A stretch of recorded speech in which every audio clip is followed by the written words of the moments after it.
And so every time Britain decolonized, there was always an insistence of a legal transfer of power. And then you had the flags going up at midnight, and the national anthem and this constitution and so on. A legal transfer of power. It happened in Trinidad as well. But in 1948, when Britain left the Holy Land, she left like a thief in the dark. For the first time, for the only time in British history, there was no legal transfer of power from Britain to the successor state. In 1948, Britain acted as a midwife for the baby to be born. The European Jewish state of Israel. And so my answer is that that island of Tamim ud-Dari is Britain.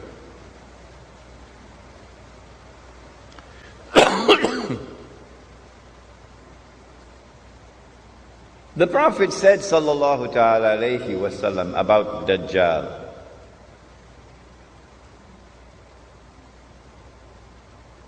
that he would ride on a donkey,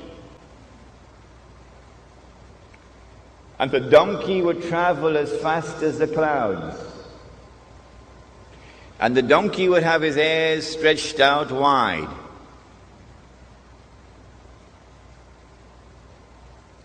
My opinion, which I hope you will share with me, is that that donkey is already here in the world.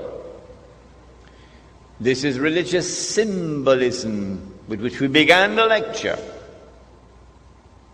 The donkey is the modern aircraft.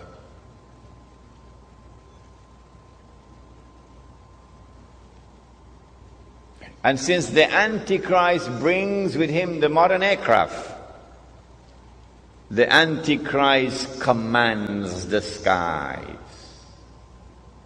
You cannot compete with him or rival him in power in the skies above.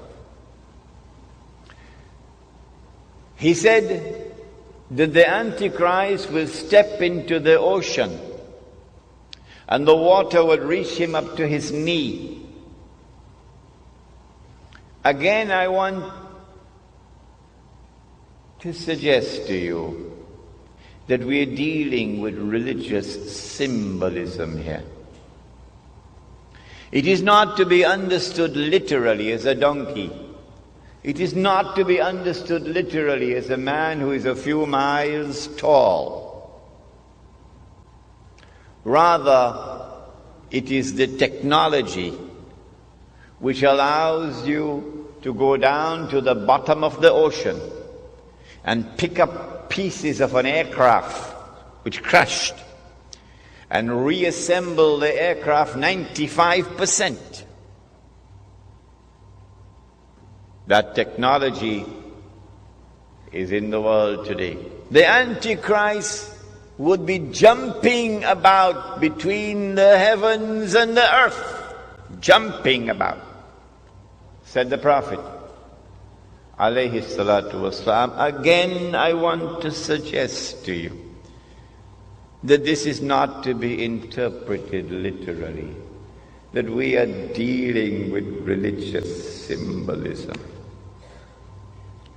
It refers to our modern exploration of the heavens above.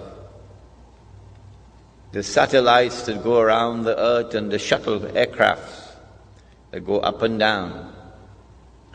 In fact, in all of these we see pointers towards a scientific and technological revolution which would sweep the world. And the mastermind behind that scientific and technological revolution is the Antichrist. He said that the earth would yield, the earth would yield its treasures to Dajjal. Now, go back home and study British history, as I am doing now, and you would see that the scientific and technological revolution was led by the island of Britain at every significant step of the way.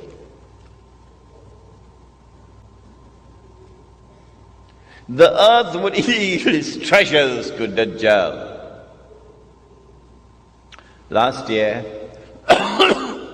my wife and I visited the city of Kimberley in South Africa. Kimberley is famous for its diamonds, the Kimberley diamonds. Somewhere around the middle of the 19th century, a little African child was playing and discovered a stone that was sparkling. The child took the stone back to his father. The father took the stone to the European Commissioner. The European Commissioner sent the stone to Johannesburg, and when they examined the stone, they found that it was one of the biggest diamonds that had ever been discovered. And that was the trigger that now led to the exploration for diamond and gold in southern Africa. But it was British technology at work to discover the diamond veins down deep down in the earth. Without that British technology, you could not have done it. And then they began to dig these huge man-made holes. And in Kimberley, we saw the biggest one of all. My wife and I stood at the edge of this big hole. Big hole. You could put a couple aircraft down inside there. And way down at the bottom of the hole, way down deep inside the earth, they went and they mined the diamonds. Out of that Kimberley diamond mine, they extracted, you know, a wheelbarrow? Well, there were 5 wheelbarrows at the side of the mine there, and they were filled with plastic nuggets.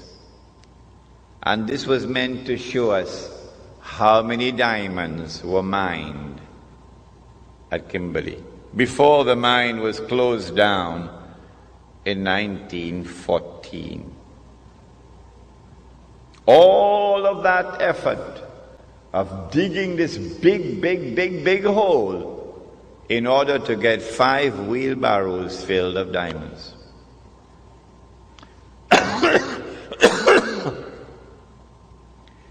In 1914,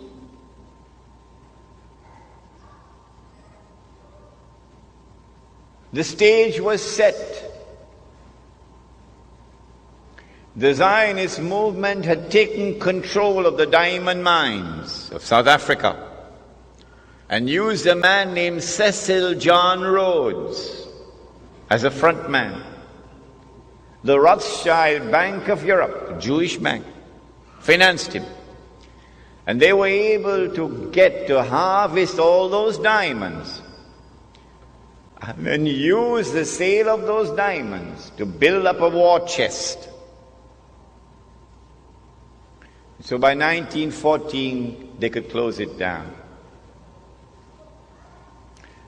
I want you to recognize that Britain was the leader of the world in the technology which led to all of this. The Prophet said, sallallahu ta'ala alayhi wa sallam, the Dajjal, the age of Dajjal or the Antichrist would also be the age of riba.